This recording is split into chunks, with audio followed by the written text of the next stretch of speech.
Hi, I'm Sylven Morriche. They said my philosophy degree was worthless paper. So my own family cast me out like damaged goods, telling everyone I was that dreamer who wasted 4 years on nonsense. But what they didn't know was that the one person they always overlooked, my quiet uncle Kaelor, had been building an empire while they argued about my useless education. Now they're standing in my boardroom begging the same failure they once mocked to save their crumbling businesses. But this story isn't about revenge. It's about vision, family betrayal, and what I discovered hidden in my uncle's final letter. Before we dive in, don't forget to subscribe, drop a comment letting us know where you're watching from, and get ready because they thought they'd written me off as a lost cause. They had no idea I was about to rewrite the entire script. I was still thinking. And in this family, that made me dangerous. Before we jump back in, tell us where you're tuning in from, and if this story touches you, make sure you're subscribed, because tomorrow I've saved something extra special for you. It was supposed to be a celebration dinner at the Thornwick Country Club, the kind of place where conversations stayed polite and achievements were measured in quarterly profits. My brother Fendral had just closed his biggest real estate deal, and the whole family gathered to toast his success in the oak-paneled dining room overlooking the golf course. I arrived exactly on time, carrying my worn leather satchel that still smelled faintly of library books and coffee stains from late-night study sessions. 2 years out of university with my philosophy degree, and I was still hearing the same jokes about my expensive piece of paper. Tonight felt different, though, heavier somehow, like the air before a thunderstorm. The table was already buzzing with conversation when I took my seat between my sister Tahlis and her husband, a banker named Gregory who spoke exclusively in financial jargon. Across from me sat my cousin Danessa, fresh from her MBA program, and beside her, my father at the head of the table, presiding over the gathering like a corporate board meeting. "Sylven," my mother Orolith called out as I settled into my chair. "How's the job search going? Any luck with those applications?" The question hung in the air like smoke. Everyone knew the answer. 6 months of rejections. Form letters that thanked me for my interest but regretted to inform me that my qualifications didn't match their needs. Philosophy majors, it seemed, were about as welcome in the business world as vegetarians at a barbecue competition. "Still exploring options," I said, unfolding my napkin with deliberate care. Fendral, emboldened by his recent success and the expensive wine already flowing, leaned back in his chair with that familiar smirk. "Maybe it's time to explore some practical options, little brother. I mean, how long can you keep pretending that thinking about thinking is a career?" Polite chuckles rippled around the table. I'd heard variations of this joke for years, but tonight it felt sharper, more pointed. "Philosophy teaches critical analysis," I said quietly. "The ability to examine assumptions, construct logical arguments, understand complex systems of thought. These are valuable skills in any field." "Right," Danessa chimed in, swirling her wine glass. "But can you put that on a resume? Can you walk into Goldman Sachs and say, 'I know all about Plato's cave, hire me'?" More laughter. My father raised his hand slightly, the gesture that always meant he was about to deliver judgment. "Son," he said, his voice carrying the weight of disappointed expectations, "we've been patient. We supported your education, even when we had our doubts. But it's time to face reality. Philosophy is a luxury for people who don't need to work for a living. You're 24 years old. You can't live in our basement forever, reading books about dead Greeks." The basement comment stung because it was true. I'd moved back home after graduation, a temporary arrangement that had stretched into permanent humiliation. Every morning I'd wake up in my old bedroom, surrounded by the trophies and posters of who I used to be, and wonder if everyone was right about my choices. "What exactly are you suggesting?" I asked, though I suspected I already knew. My father exchanged glances with my mother, that wordless communication of long-married couples. "Gregory has connections at several firms. Entry-level positions, nothing glamorous, but they'd get you started in the real world." "Sales?" I asked. "Customer service, actually," Gregory said, not meeting my eyes. "Phone work, mostly. But it's honest work, and there's room for advancement if you apply yourself." The table went quiet. The offer hung there like a life preserver thrown to a drowning man, except I wasn't sure I was drowning, and I wasn't sure this would save me even if I was. "I appreciate the offer," I said slowly, "but I believe my education has value. I just need to find the right application for it." Talisa sighed, the sound of patience worn thin. Sylven, sweetie, belief doesn't pay rent. You've been finding the right application for 2 years now. Maybe it's time to admit that some degrees just don't translate to the real world. The real world, I repeated. As opposed to what? The fake world of ideas and critical thinking? Don't be dramatic, my father said, his tone sharpening. We're trying to help you here. You're bright, we all know that, but brightness without direction is just scattered light. It doesn't illuminate anything useful. I stared down at my untouched salad, watching a cherry tomato roll across the lettuce leaves like a tiny red planet in a green universe. Around me, the conversation moved on to safer topics. Fendral's next development project, Danessa's promotion prospects, the club's upcoming charity auction. I became invisible again, the family member present in body but absent in relevance. After dinner, as we gathered our coats in the marble foyer, my mother pulled me aside. Her hand on my arm was gentle, but her eyes were tired. "Darling," she said softly, "we love you, but love doesn't solve everything. You're living in a dream world, and dreams don't put food on the table. It's time to wake up." I nodded, not trusting my voice. Outside, the October air was crisp, carrying the scent of dying leaves and coming winter. I sat in my old Honda Civic in the parking lot for a long time after everyone else had left, watching the lights of the country club dim one by one. My phone buzzed with a text from an unknown number. "Is this Sylven Morriche? This is Amanda Crestwind from Crestwind & Associates. We received your application for our research analyst position. Could you call me tomorrow to discuss?" I stared at the screen, reading the message 3 times before it sank in. Crestwind & Associates was one of the city's most prestigious consulting firms, the kind of place that recruited from Ivy League schools and paid starting salaries that would make my family's head spin. I'd applied on a whim, certain my philosophy degree would disqualify me before anyone even read my cover letter. The irony wasn't lost on me. On the same night my family had effectively given up on my education, someone else saw potential in exactly what they dismissed as worthless.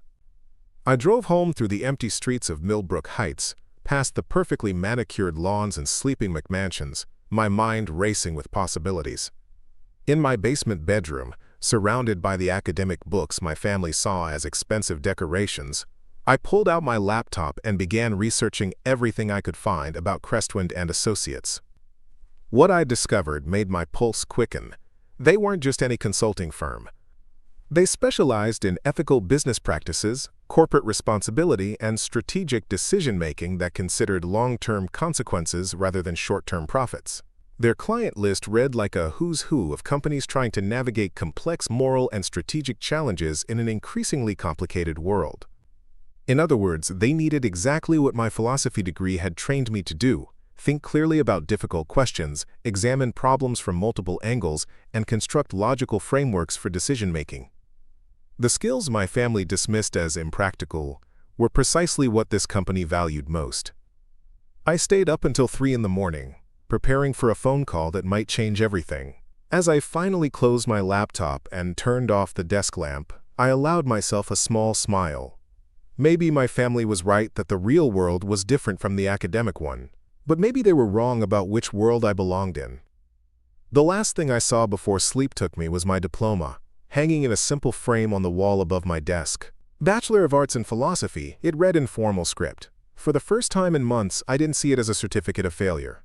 I saw it as a license to think, and thinking, I was beginning to realize, might be more valuable than anyone in my family imagined.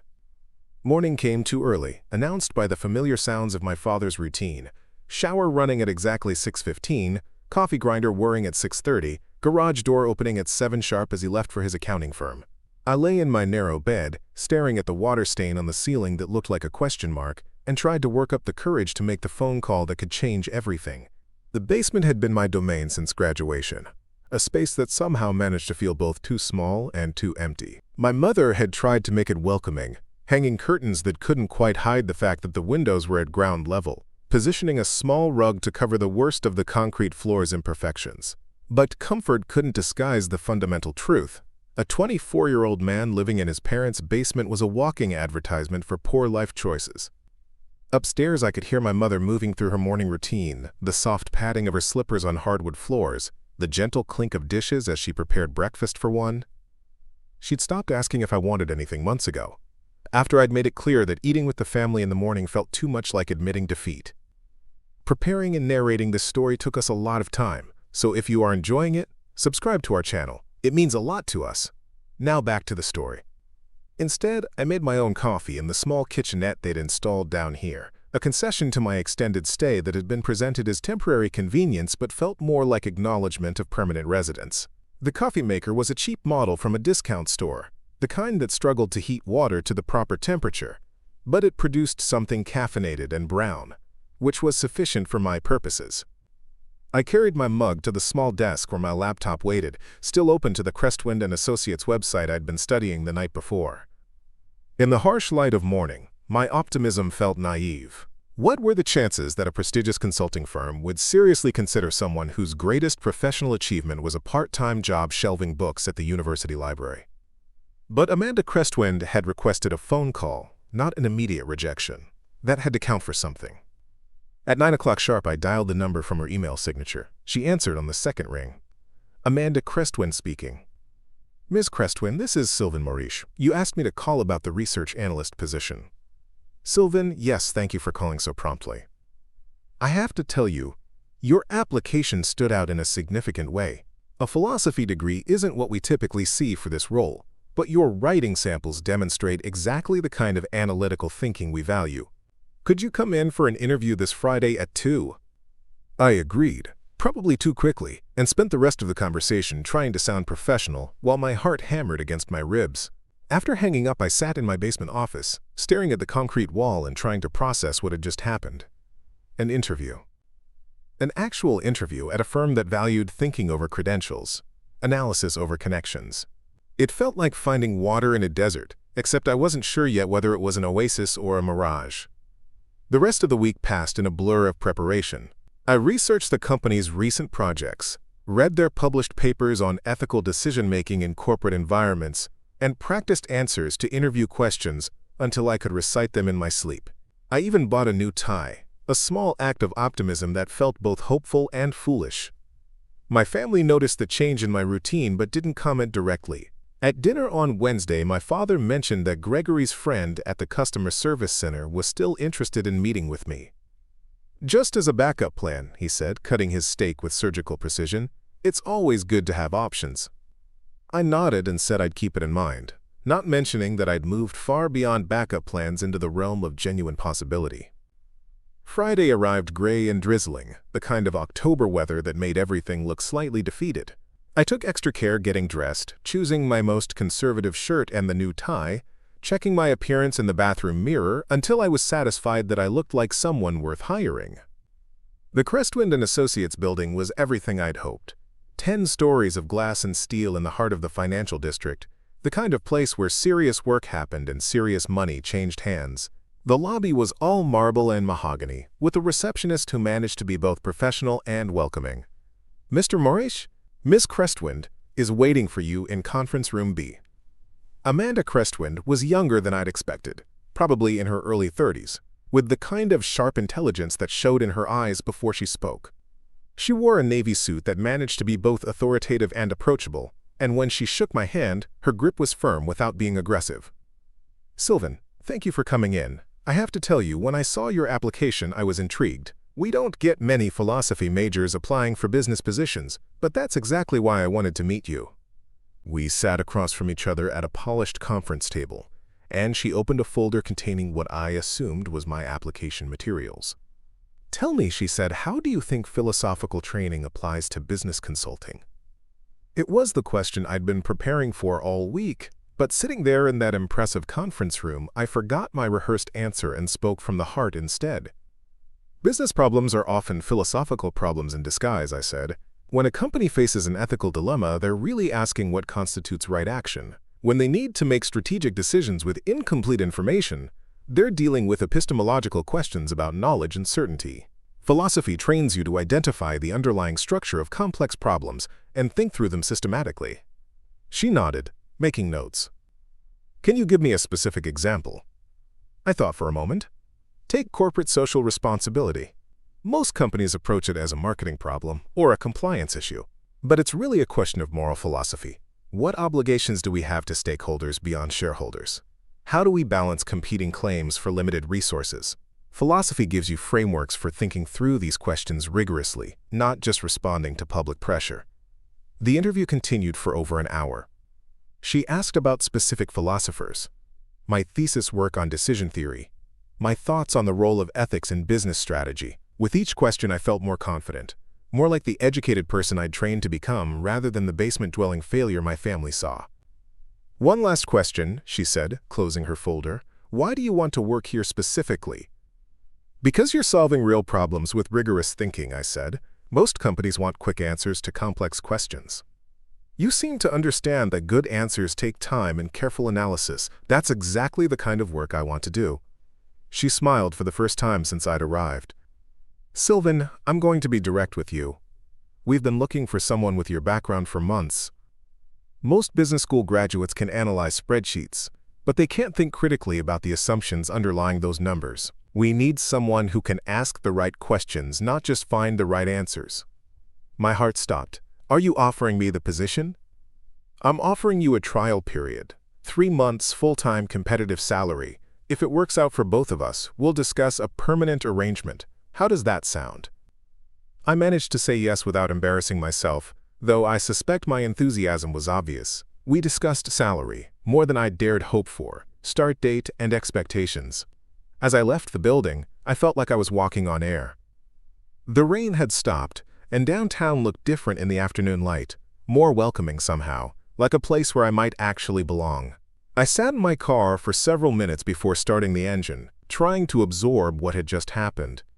I had a job, not just any job, but the kind of position that would validate every choice I'd made since declaring my major 4 years ago. The kind of work that would require everything my philosophy degree had taught me, and reward me for using it well.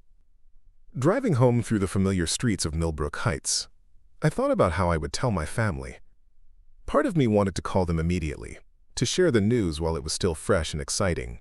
But another part of me, the part that had endured months of gentle mockery and not-so-gentle pressure to be practical, wanted to savor this moment of vindication privately for a while longer. In the end, I decided to wait until dinner to share the news. Let them think for one more meal that their philosophy major was still a disappointed idealist living in their basement. Tomorrow, I would begin the process of proving that thinking was, indeed, valuable work. Sunday dinner at the Morriche house was a tradition that had survived college graduations, job changes, marriages, and even my extended period of unemployment. Every week, the family gathered around the dining room table that had been my grandmother's, eating my mother's pot roast and pretending that everything was normal, functional, and exactly as it should be. This particular Sunday felt different from the moment I walked upstairs. There was an energy in the house, a sense of anticipation that had nothing to do with my news and everything to do with the way my father kept checking his watch and my mother kept glancing toward the front door. "Are we expecting someone else?" I asked, taking my usual seat between Talise and an empty chair. "Actually, yes," my father said, adjusting his tie in a way that suggested whatever was coming was significant. "I asked Gregory to join us today. He has something he'd like to discuss with you." My stomach dropped. Gregory, my sister's banker husband, the man who'd offered me the customer service position at his friend's call center. The man who spoke about realistic expectations and practical career paths, the way other people discussed the weather. "Dad, I actually have something I wanted to share with everyone." "Let's wait until Gregory arrives," my mother interrupted gently. "We don't want to start without him." Gregory arrived precisely at 1 o'clock, because bankers were nothing if not punctual. He kissed Talise's cheek, shook my father's hand, and nodded politely in my direction before taking the empty seat beside me. Even at family dinners, he wore a tie and cufflinks, as if informality might somehow compromise his professional standing. "Gregory has some exciting news for you, Sylven," my father announced once we'd begun eating. "Tell him about the opportunity." Gregory dabbed his mouth with his napkin before speaking, a gesture so precisely calculated that it looked rehearsed. "Well, Sylven, I spoke with my contact at Henderson Financial Services, and they're prepared to offer you a position in their customer relations department. Entry level, of course, but the benefits are excellent, and there's real potential for advancement." He reached into his jacket pocket and withdrew a manila envelope.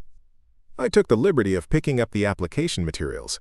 The position starts at $32,000 annually, with health insurance and a retirement plan. Very solid for someone just entering the workforce. The envelope sat on the table between us like a small beige accusation. Around the table, my family watched me with expressions ranging from hopeful encouragement to barely concealed impatience. "That's very thoughtful of you," I said carefully, "but I actually have some news of my own. On Friday, I interviewed with Crestwind & Associates, and they offered me a position as a research analyst." The silence that followed was not the celebratory pause I'd imagined. Instead, it was the kind of quiet that comes before bad weather, heavy with unspoken concerns. "Crestwind & Associates," Gregory repeated, his eyebrows raising slightly. "I'm not familiar with them. What exactly do they do?" "Strategic consulting, primarily for companies dealing with complex ethical and operational challenges. They specialize in long-term strategic planning and corporate responsibility initiatives." "And they offered you a position?" Talise asked, her tone suggesting this was roughly as likely as being offered a position with NASA. "A 3-month trial period to start, but yes, a real position. $45,000 to begin, with benefits." More silence. My father set down his fork with deliberate care. "Son," he said, "I hope you didn't accept anything without doing your due diligence. There are a lot of companies that prey on desperate job seekers, especially young people with limited experience." "Desperate job seekers?" I repeated. "Companies that make big promises and then disappear," my mother added quickly, "or that ask for money up front, or that turn out to be pyramid schemes. We've all seen the stories." "This is a legitimate consulting firm," I said, feeling my voice rise slightly. "Amanda Crestwind interviewed me for over an hour. She specifically said they were looking for someone with philosophical training." Gregory cleared his throat diplomatically. "Sylven, I don't mean to be negative, but legitimate firms don't typically hire people without business experience for analyst positions. Those roles usually require an MBA, or, at minimum, several years of relevant experience. Are you certain this isn't some kind of misunderstanding?" "Maybe they're using analyst as a fancy title for something else," Danessa suggested, "like data entry or administrative support. Companies do that sometimes to make positions sound more attractive." The conversation was spiraling away from me, my good news transforming into evidence of my naivete. I pulled out my phone and showed them the Crestwind & Associates website. "Look, this is a real company with real clients. Amanda Crestwind is listed as a senior partner. They have offices in 3 cities and a client list that includes Fortune 500 companies." My father studied the phone screen with the expression he usually reserved for tax documents that didn't add up correctly. "I'm not saying it's not a real company," he said finally. "I'm saying that real companies don't hire philosophy majors for analyst positions. There has to be more to this story." "Maybe you should call them back," my mother suggested. "Ask for clarification about exactly what the position entails." "It's possible there was a communication error." "There was no communication error," I said, but even as I spoke I could feel doubt creeping in. Was it really possible that a prestigious firm would hire me based on one interview? Had I misunderstood something about the position or the company? "Look," Gregory said, leaning forward slightly, "I'm not trying to discourage you. If this opportunity is legitimate, that's wonderful. But Henderson Financial is a sure thing. They're offering you real money for real work, with real advancement potential. Maybe you should consider accepting their offer while you investigate this other situation more thoroughly. As a backup plan," Talise added, "just in case." I looked around the table at my family's faces, all expressing various degrees of concern, skepticism, and gentle condescension. These were people who loved me, who wanted the best for me, who had supported me through 4 years of expensive education that seemed to lead nowhere. Their doubt wasn't malicious, it was protective. But it was also crushing. "You think I'm being naive," I said. "We think you're being hopeful," my father corrected, "which is admirable, but hope needs to be tempered with realism. You've been looking for work for 6 months. You've sent out hundreds of applications. And now, suddenly, a prestigious firm wants to hire you for exactly the kind of position you've been dreaming about? Doesn't that seem a little too convenient?" The question hung in the air like smoke from a fire that wouldn't quite catch. And despite everything I knew about the interview, about Amanda Crestwind's obvious intelligence and professionalism, about the specific questions she'd asked and the thoughtful way she'd responded to my answers, I felt a familiar doubt beginning to gnaw at my confidence. Maybe they were right. Maybe I was being naive. Maybe prestigious consulting firms didn't hire unemployed philosophy majors. And maybe there was something about this opportunity that I wasn't seeing clearly. "I start on Monday," I said quietly. "I guess we'll find out then whether it's legitimate or not." "And if it's not?" Gregory asked gently. I looked at the manila envelope still sitting on the table, filled with application materials for a job that would pay my bills and satisfy my family's concerns about my future, even if it had nothing to do with anything I'd studied or cared about. "Then I guess I'll give you a call about that customer service position." The rest of dinner passed in subdued conversation about safer topics, the weather, local politics, Fendral's latest real estate venture. But the shadow of doubt had been cast, and I found myself eating mechanically while running through every detail of Friday's interview, looking for signs that I had misunderstood something crucial. By the time I returned to my basement apartment, the excitement I'd felt leaving Crestwind and Associates had transformed into a knot of anxiety in my chest. I sat at my desk, staring at the business card Amanda Crestwind had given me, wondering if I should call her to confirm the details of our agreement, or if that would make me seem unprofessional and insecure. In the end, I did nothing except set my alarm for 6:30 Monday morning and try to fall asleep while fighting the growing certainty that my family was right. Good things didn't happen to philosophy majors, and prestigious firms didn't hire people like me. Tomorrow, I would discover whether my education had been a 4-year exercise in self-delusion or the foundation for the career I'd always imagined. The uncertainty was almost unbearable, but at least it would be brief. One way or another, Monday would provide answers. Monday morning arrived gray and cold, the kind of October day that made summer feel like a distant memory and winter feel inevitable. I stood in front of my bathroom mirror at 6:45, adjusting my tie for the 4th time and trying to project confidence I didn't entirely feel. The face looking back at me was familiar but somehow different, as if the possibility of professional success had subtly altered my features. Or maybe it was just the new shirt, the one I'd bought specifically for interviews and important occasions, still creased from the package despite my best efforts with an iron that had seen better decades. Upstairs, the house was quiet. My parents wouldn't be awake for another hour, and I was grateful for the solitude. I didn't need any more well-meaning concerns about my judgment or gentle suggestions that I keep Gregory's phone number handy, just in case. I made coffee in my small kitchenette, strong enough to fuel confidence and mask nervousness, and ate a piece of toast while checking my email one final time. Nothing from Crestwind and Associates, which I chose to interpret as a positive sign, rather than evidence that they'd reconsidered their hasty decision to hire an unqualified philosophy major. The drive downtown took 35 minutes through morning traffic that moved with the sluggish determination of people who weren't entirely awake yet. I found a parking garage 3 blocks from the Crestwind building and walked the rest of the way, my briefcase, borrowed from my father, swinging slightly with each step. The lobby looked exactly as impressive as it had on Friday, all marble and understated elegance. But today, I wasn't a nervous interview candidate hoping for consideration. Today, I was an employee, someone who belonged in this building, who had legitimate business among these serious people in expensive suits. At least, that's what I told myself as I approached the reception desk. "Good morning," I said to the same receptionist who'd greeted me on Friday. "I'm Sylven Morriche, starting today with the consulting team." She consulted her computer screen and smiled. "Of course, Mr. Morriche. Miss Crestwind is expecting you. 10th floor, suite 1015. She asked me to send you up as soon as you arrived." The elevator ride to the 10th floor passed in a blur of polished brass and soft music that was probably designed to be calming but only served to remind me how nervous I was. When the doors opened, I found myself in a reception area that managed to be both professional and welcoming, with soft gray carpet and walls lined with awards and framed articles about the firm's work. "Sylven!" Amanda Crestwind appeared from an office down the hall, striding toward me with a kind of confident energy that made me immediately feel more at ease. "Perfect timing. I'm glad you found us without any trouble."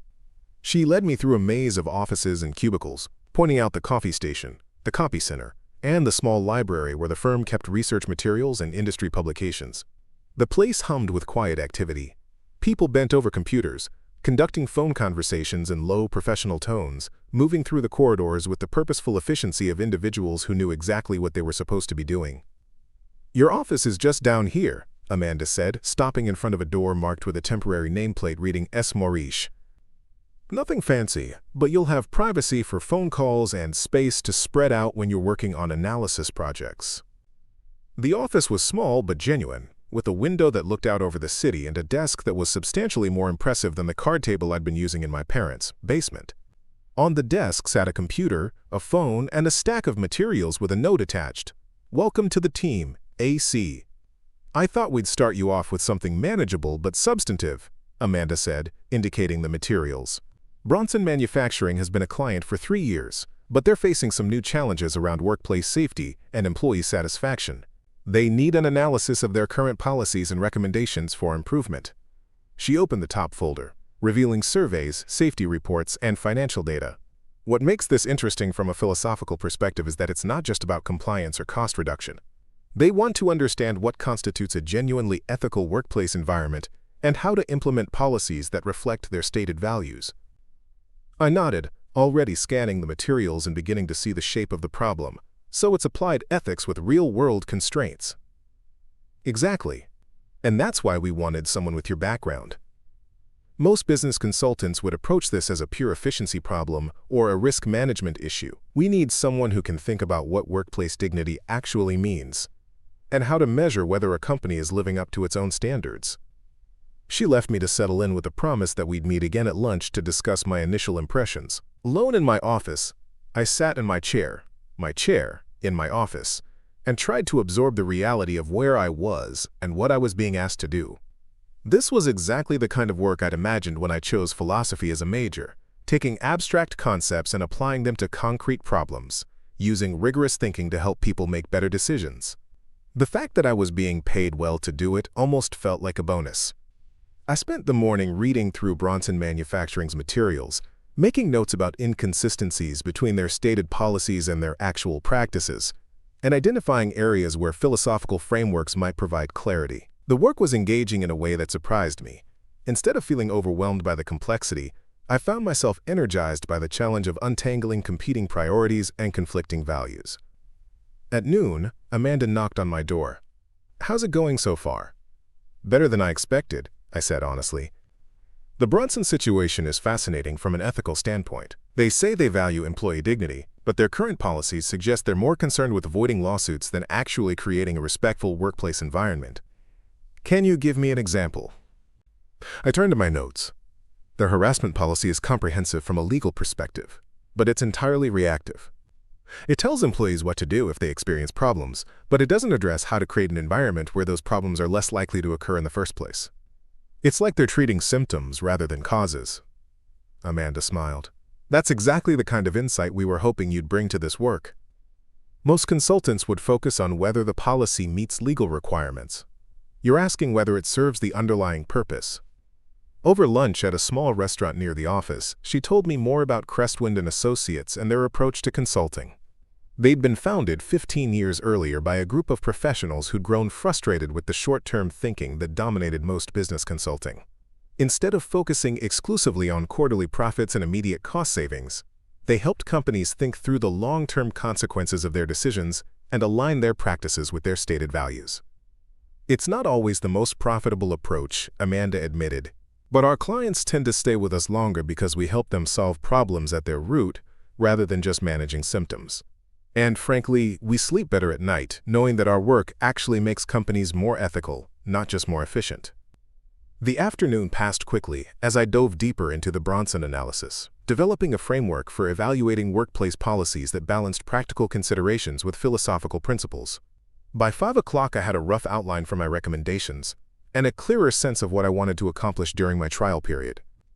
As I packed up my materials and prepared to leave, I felt something I hadn't experienced in months: professional satisfaction. I'd spent a full day doing work that mattered, using skills I'd developed through years of study, and being valued for exactly the kind of thinking my family considered impractical. The drive home through evening traffic gave me time to process the day and prepare for the inevitable questions from my family. How had it gone? What exactly did I do all day? Was I certain the company was legitimate? But as I turned into the driveway of my parents' house, I realized that their doubts no longer carried the weight they had yesterday. I'd spent 8 hours proving to myself that my education had value, that my skills were marketable, and that there were places in the professional world where thinking was not just tolerated but actively sought after. For the first time since graduation, I felt like I knew exactly where I belonged. 3 weeks into my trial period at Crestwind & Associates, I was settling into a routine that felt almost too good to be true. My days were filled with interesting problems, challenging analysis, and the kind of intellectual engagement I'd been craving since graduation. The Bronson manufacturing project had evolved into a comprehensive review of their corporate culture, and Amanda had praised my initial recommendations as, quote, exactly the kind of fresh thinking we need. But the most surprising development wasn't professional, it was personal. My family's skepticism had gradually transformed into cautious acceptance as I arrived home each evening with stories about real work, real clients, and real contributions to meaningful projects. Even Gregory had admitted that perhaps he'd been hasty in his judgment about the legitimacy of my position. It was on a Thursday afternoon, while I was researching workplace ethics literature in the firm's library, that I stumbled across something that would change everything I thought I knew about my opportunity. I'd been looking for a specific article on organizational behavior when I noticed a familiar name on the spine of a journal from 5 years earlier, Sylven Morriche. My uncle's name, printed in small letters as a contributing author to a piece on ethical decision-making in corporate environments. Uncle Kaelor had always been the family enigma, my father's younger brother who'd chosen academic life over business, teaching philosophy at a small college upstate, and living what my family considered an impractical, poorly compensated life, devoted to ideas rather than income. I pulled the journal from the shelf with trembling hands. The article was titled, Philosophical Frameworks for Corporate Responsibility, A Practical Approach to Ethical Business Consulting. As I read through it, my understanding of everything began to shift. The article wasn't just academic theory. It was a detailed blueprint for exactly the kind of work I was doing at Crestwind & Associates. The methodologies I thought I was learning on the job were described here in precise detail, including specific approaches to analyzing corporate culture, evaluating policy effectiveness, and implementing value-based organizational change. But what made my hand shake was the acknowledgement section at the end. Special thanks to Amanda Crestwind and the team at Crestwind & Associates for their collaboration on the practical applications described in this work. Uncle Kaelor knew Amanda Crestwind, had worked with her, had essentially co-created the intellectual framework that formed the foundation of the company's approach. I sat in the library for nearly an hour, reading and rereading the article, trying to process what this meant. When I finally gathered the courage to approach Amanda's office, she was on a phone call that sounded important, so I waited in the hallway until she finished. Sylven, she said, noticing me through her glass door, come in, you look like you've seen a ghost. I held up the journal. I found this in the library. The article by Sylven Morriche. Her expression shifted immediately, from professional friendliness to something more complex. She gestured for me to close the door and take a seat. I was wondering when you'd come across that, she said quietly. Kaelor was your uncle, wasn't he? You knew? The question came out sharper than I intended. You knew he was my uncle when you hired me? Amanda leaned back in her chair, studying my face. Sylven, your uncle was one of the most brilliant minds I've ever encountered. His work on applied ethics literally shaped how this company approaches consulting. When I saw your application, saw your name and your philosophical background, I had to find out if you were related. So you hired me because of him, not because of my qualifications. I hired you because of your qualifications, she said firmly, but I'll admit that your connection to Kaelor made me look at your application more carefully than I might have otherwise.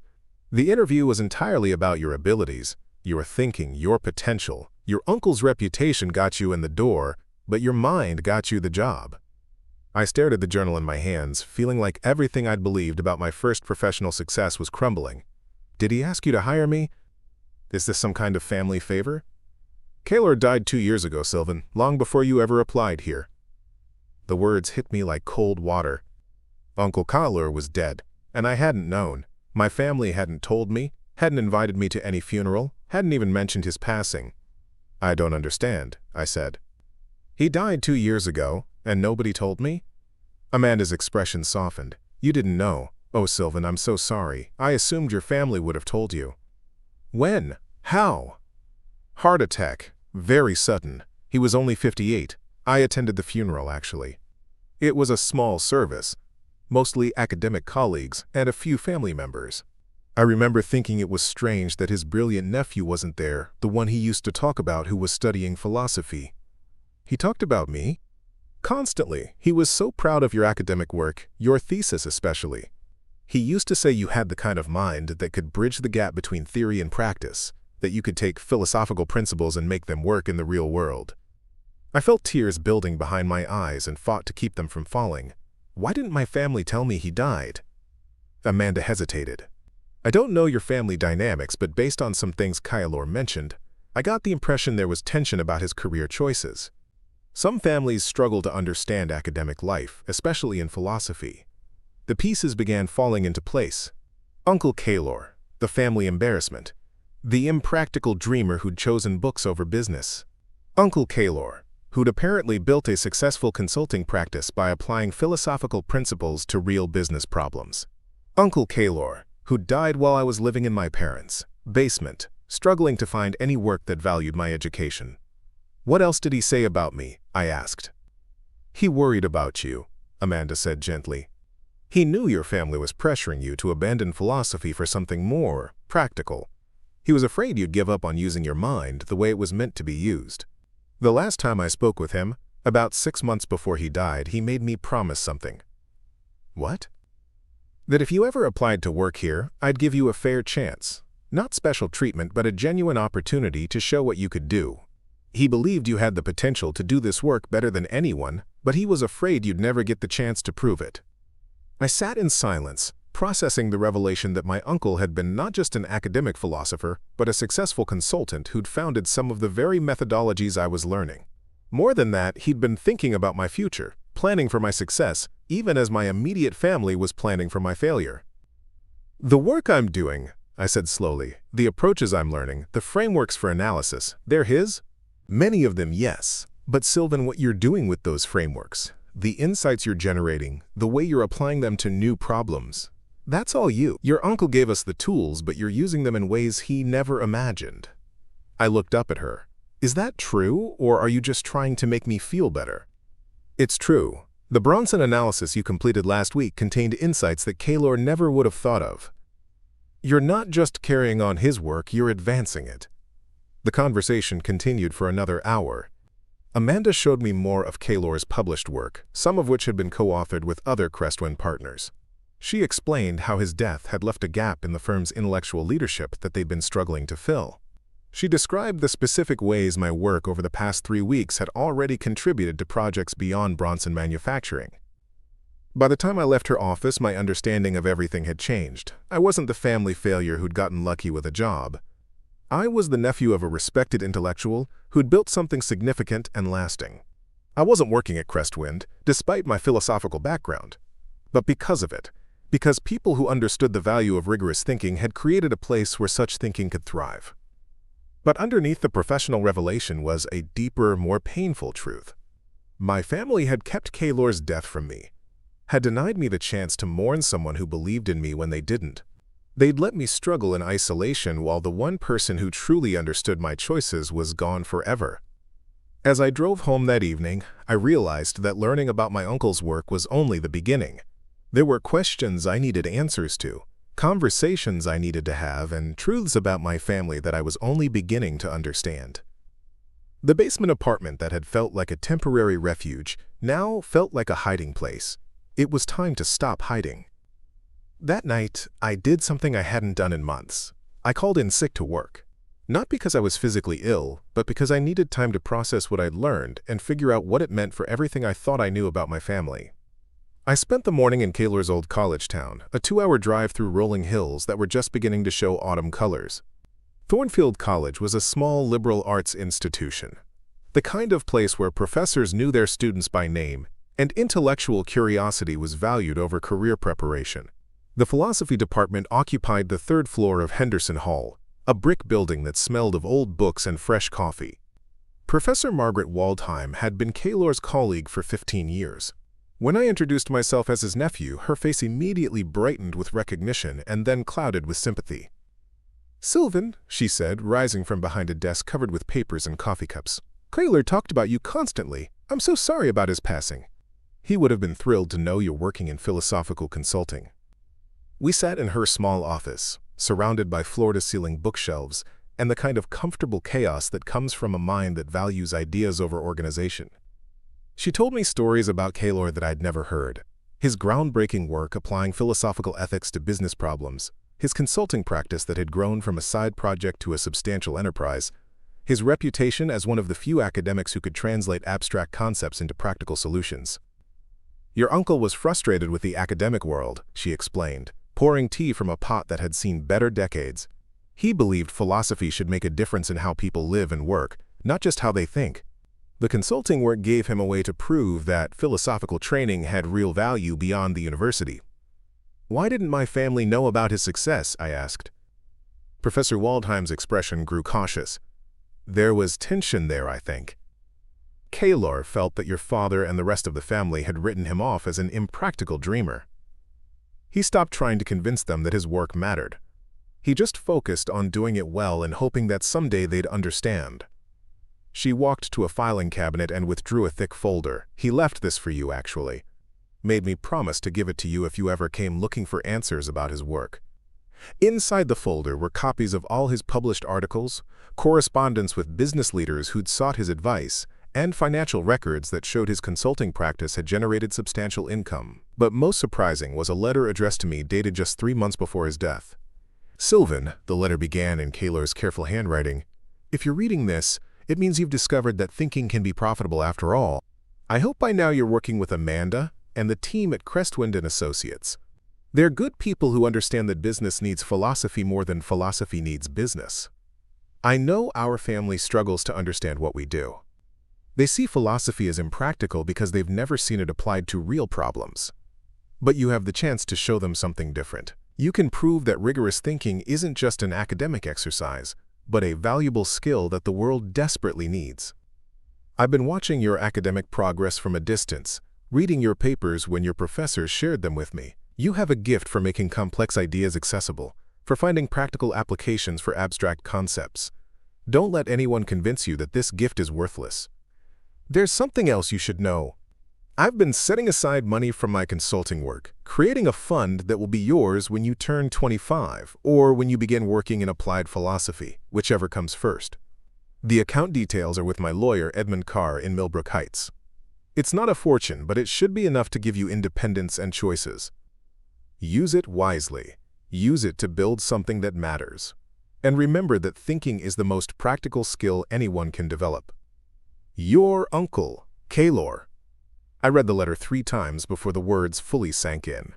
Kaelor had not only believed in my future, he'd been actively planning for it. While my immediate family saw my education as an expensive mistake, he'd been creating a foundation for my success. Professor Waldheim watched me process the information with the patience of someone accustomed to helping students work through difficult concepts. "How much money are we talking about?" I finally asked. "I don't know the exact amount, but Kaelor's consulting work was quite lucrative. He lived simply and saved aggressively. I'd guess it's substantial enough to change your options significantly." The drive back to Millbrook Heights passed in a blur of possibility and confusion. I had a job I loved, work that felt meaningful, and now potentially the financial resources to make choices based on what I wanted rather than what I needed. But underneath the excitement was a growing anger about what my family had kept from me. They'd hidden Kaelor's death, denied me the chance to mourn someone who'd believed in me, and let me struggle with self-doubt while sitting on information that could have changed everything. The question was whether their silence was protective, misguided love, or something darker. Edmund Carr's law office occupied the 2nd floor of a converted Victorian house in downtown Millbrook Heights. The lawyer was exactly what central casting would order for a small-town attorney. Gray-haired, kind-eyed, and dressed in a suit that had been expensive 20 years ago. "Sylven Morriche," he said, rising from behind a desk that dominated his small office. "I've been expecting you. Your uncle left very specific instructions about when and how to contact you, but I was hoping you'd find your way here on your own."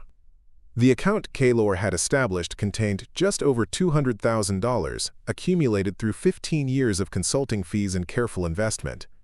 The money came with a detailed letter explaining his hopes for how I'd use it, to gain financial independence, to take risks in my career, to build something meaningful rather than just accepting whatever job would pay the bills. "There's one condition," Edmund explained. "Your uncle specified that the funds should remain confidential unless you choose to reveal them.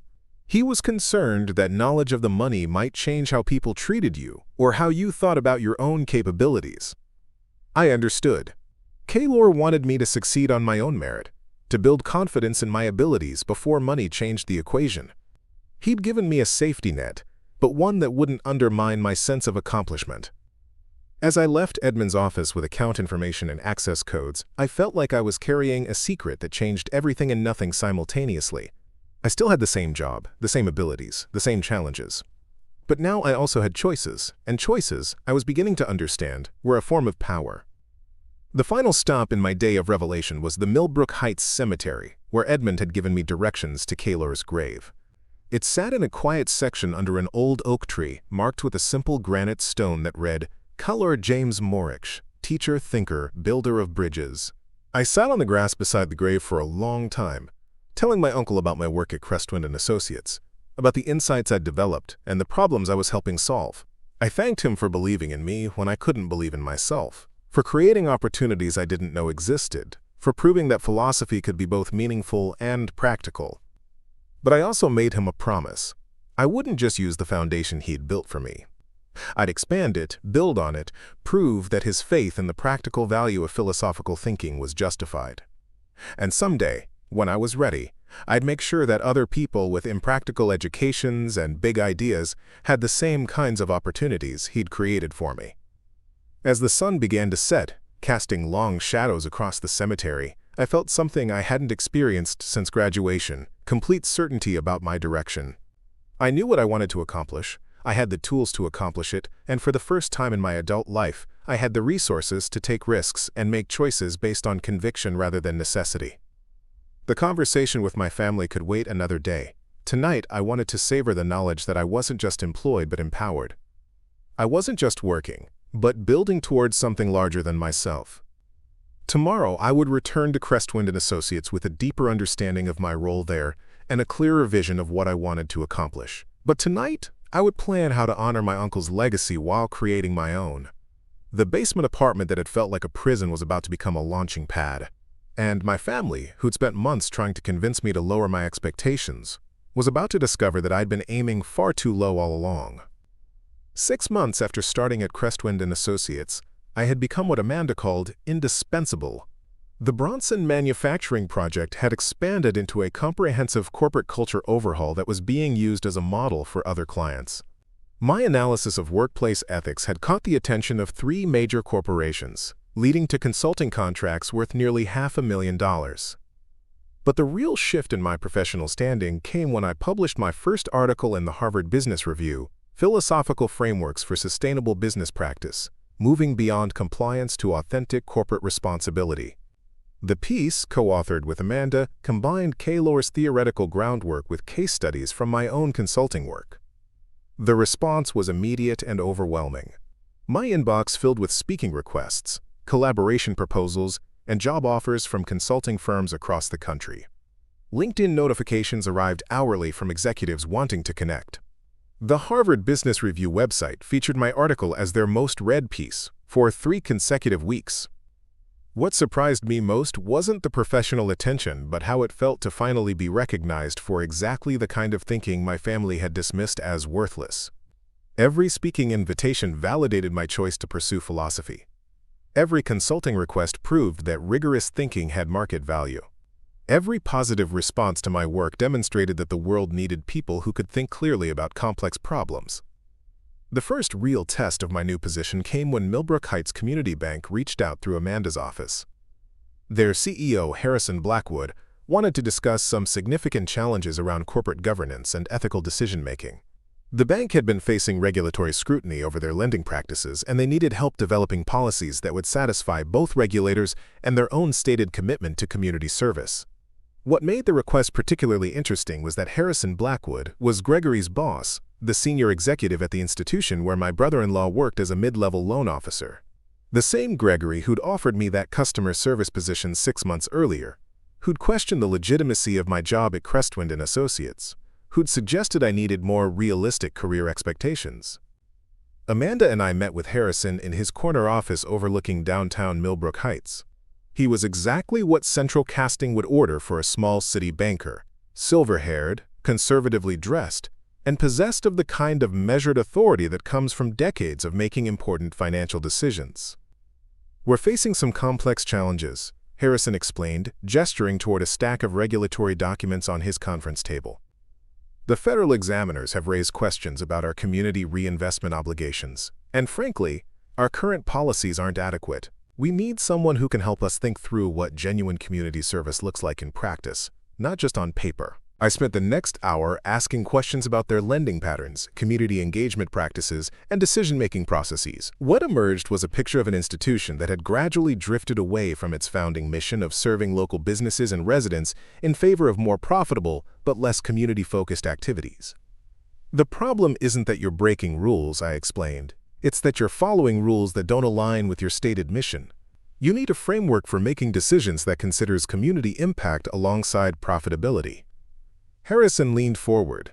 "Can you develop such a framework?" "I can, but it will require honest assessment of current practices and willingness to change policies that might be profitable in the short term but harmful to the community in the long term." "How long would this take?" 6 weeks for initial analysis and recommendations, another month for implementation planning. We discussed terms, timeline, and deliverables. The contract was substantial enough to represent a significant portion of Crestwind and Associates' quarterly revenue and complex enough to require my full attention for the better part of 2 months. As we prepared to leave, Harrison mentioned something that made the project even more interesting. I should mention that we're planning some significant changes to our loan department structure. This ethics review will inform those decisions as well. The loan department where Gregory worked, I realized. My recommendations wouldn't just affect bank policy in the abstract. They would directly impact the career prospects of the man who'd questioned my professional judgment. Over the following weeks, I immersed myself in Millbrook Heights Community Bank's operations with the thoroughness of an academic researcher and the practical focus of a business consultant.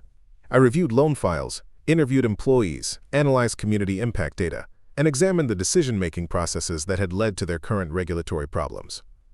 What I discovered was a classic case of institutional drift. The bank had been founded 50 years earlier with an explicit mission to support local economic development. But successive leadership changes had gradually shifted focus toward more profitable activities that served the bank's bottom line without necessarily serving the community's needs. The loan department in particular had developed practices that prioritized applications likely to be approved quickly and profitably over those that might have greater community benefit but require more complex analysis. Gregory, I learned through careful review of departmental practices, had been one of the most enthusiastic advocates for these efficiency-focused approaches. My recommendations were comprehensive and uncompromising. I proposed new lending criteria that weighted community impact alongside creditworthiness, revised decision-making processes that required consideration of long-term community effects, and restructured incentive systems to reward loan officers for community development rather than just loan volume. The report also identified specific employees whose approach to lending aligned with the bank's stated mission and others whose practices would need to change significantly or who might be better suited to different roles within the institution. When I presented my findings to Harrison and his senior leadership team, the response was immediate and decisive. "This is exactly what we needed," Harrison said, reviewing the executive summary. "Clear thinking about complex problems, practical solutions that address root causes rather than symptoms. When can you start the implementation phase?" "I can begin next week, but I should mention that some of your current employees may struggle with these changes. The new approach requires different skills and different priorities than what they're currently using." "We understand. Change is never easy, but it's necessary if we want to fulfill our mission authentically rather than just rhetorically." 2 weeks later, Amanda called me into her office with news that would complete the transformation of my professional standing. "Sylven, I just got off the phone with Harrison Blackwood. He's so impressed with your work that he wants to offer you a position as their Senior Vice President for Strategic Development and Ethics. It's a newly created role that would essentially make you responsible for ensuring that all bank decisions align with community service goals." The salary offer was more than double what I was making at Crestwind and Associates. The position would give me authority over major institutional decisions and the resources to implement the kind of philosophical approach to business that I'd been developing. Most importantly, it would make me, Gregory's boss, responsible for evaluating whether his approach to banking aligned with the institution's ethical commitments. "What do you think?" Amanda asked. "I think," I said slowly, "that it's time to find out whether my family still believes philosophy is impractical." That evening, I called my father and asked if the family could gather for dinner on Sunday. "I had something important to share," I said, "something that would interest everyone." "Good news, I hope?" my mother asked when my father passed the phone to her. "The best kind," I replied. "The kind that changes everything." As I hung up the phone, I realized that the scared, unemployed philosophy major who'd sat in their dining room 6 months earlier was gone forever. In his place was someone who'd discovered that thinking clearly about difficult problems wasn't just valuable, but essential, and that the world was willing to pay handsomely for people who could do it well. Sunday dinner was going to be very different from the last one. The Thornwick Country Club looked exactly the same as it had 6 months earlier, but everything else had changed. I arrived 30 minutes early, not from nervousness this time, but because I wanted to savor the moment of transformation. The same oak-paneled dining room, the same white tablecloths, the same view of the golf course where successful people played games that mattered to them. But tonight, I wasn't the struggling philosophy major hoping for acceptance. I was Sylven Morriche, Senior Vice President for Strategic Development and Ethics at Millbrook Heights Community Bank, author of the most-read Harvard Business Review article of the quarter, and consultant whose recommendations would reshape how one of the city's most important financial institutions conducted business. My family arrived precisely on time, because the Morriche family was nothing if not punctual. Dad led the procession in his usual navy blazer, followed by my mother in a dress that probably cost more than my monthly salary 6 months ago. Tahlis and Gregory came next, her hand possessively on his arm as they navigated between tables of people who might matter to their social standing. Fendral and Danessa brought up the rear, both carrying themselves with the confidence of people who'd never doubted their place in the world. Tonight, I would show them what confidence actually looked like. "Sylven," my mother said, leaning in for the air kiss that passed for affection in our family, "you look well, the job must be agreeing with you." "More than I ever imagined," I replied, gesturing for everyone to take their seats.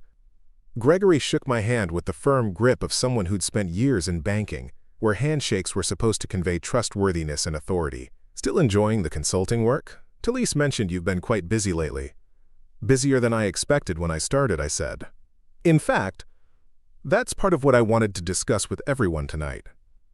As we settled around the table, I noticed the same dynamics that had defined these gatherings for years. Dad at the head, naturally assuming leadership of any conversation. Fendral dominating discussion with tales of his latest real estate successes. Gregory offering financial wisdom with the confidence of someone who understood how money really worked. My mother and Tahlis facilitating smoothing over any potential conflicts with practiced social grace. But tonight, I wasn't going to be the quiet family member who listened respectfully while others discussed the important matters of their important lives. The server took our orders and Dad raised his glass in what had become a traditional gesture. "To family," he said, "and to everyone's continued success." Speaking of success, I said, before anyone could move on to safer topics, "I have some news to share." The table turned toward me with the polite attention usually reserved for announcements about graduations or engagements. They were expecting good news, but small good news. The kind appropriate to someone who'd finally found his place in the world after struggling for so long. Last week, I was offered a position as Senior Vice President for Strategic Development and Ethics at Millbrook Heights Community Bank. Gregory nearly choked on his wine. "What did you say?" "Senior Vice President for Strategic Development and Ethics. It's a newly created position focused on ensuring that all bank decisions align with community service goals and ethical business practices." The silence that followed was different from the usual polite pauses in our family conversations. This was the silence of people processing information that didn't fit their understanding of how the world worked. "At Millbrook Heights Community Bank?" Gregory repeated, as if saying it again might make it make sense. "That's where I work." "I know," I said gently. "In fact, the position was created based on my recommendations after conducting a comprehensive ethics review of the bank's lending practices and community engagement policies." Dad leaned forward. "Son, I think there might be some confusion here. Senior vice president positions at major banks require extensive financial experience, advanced degrees in business or economics, and years of experience in banking or related fields." I finished.